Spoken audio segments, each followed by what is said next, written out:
அனைவருக்கும் எஸ்பி ஸ்லோகாஸின் இனிய வணக்கம்.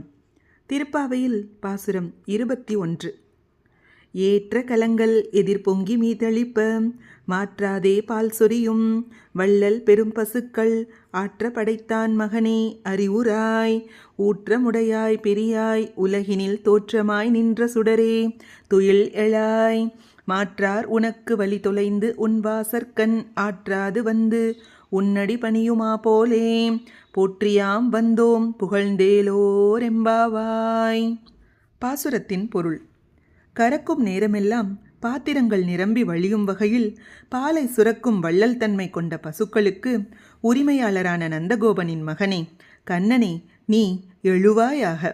வேதங்களால் போற்றப்படும் வலிமையானவனே, அந்த வேதங்களாலும் அறிய முடியாத பெரியவனே, உலகிற்கே ஒளி காட்டும் சுடரே, துயிலெழுவாயாக. உன்னை எதிர்த்தவர்களெல்லாம் வலிமை இழந்து உன் வாசலில் உன் பாதத்தில் விழ காத்து கிடப்பது போல நாங்களும் உன் திருவடியை புகழ்ந்து பாட காத்திருக்கிறோம். எங்கள் வேண்டுகோளை ஏற்பாயாக. விளக்கம்: மன்னாதி மன்னர்களெல்லாம் உன் காலில் விழ காத்து கிடப்பது உன்னிடம் உள்ள பயத்தால். ஆனால் நாங்கள் அவர்களைப் போல பயந்த சுபாவம் உள்ளவர்கள் அல்ல. நாங்கள் வா என்று அழைத்தால் நீ வந்தாக வேண்டும். வர மறுத்தால் உன்னை எங்கள் அன்பென்னும் கயிற்றால் கட்டி போட்டு விடுவோம்.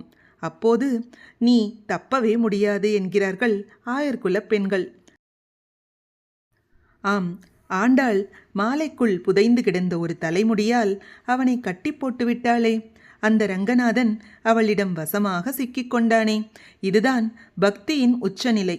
பகவானிடம் நம்மை அர்ப்பணித்து விட்டால் அவன் நம்மிடமிருந்து தப்பி ஓட முடியாது என்பது இப்பாடலின் உட்கருத்து ஆகும்.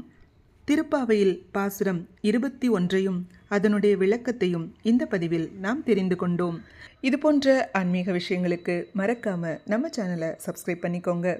நல்லதே நடக்கட்டும், நன்மையே பிறக்கட்டும். நன்றி, வணக்கம்.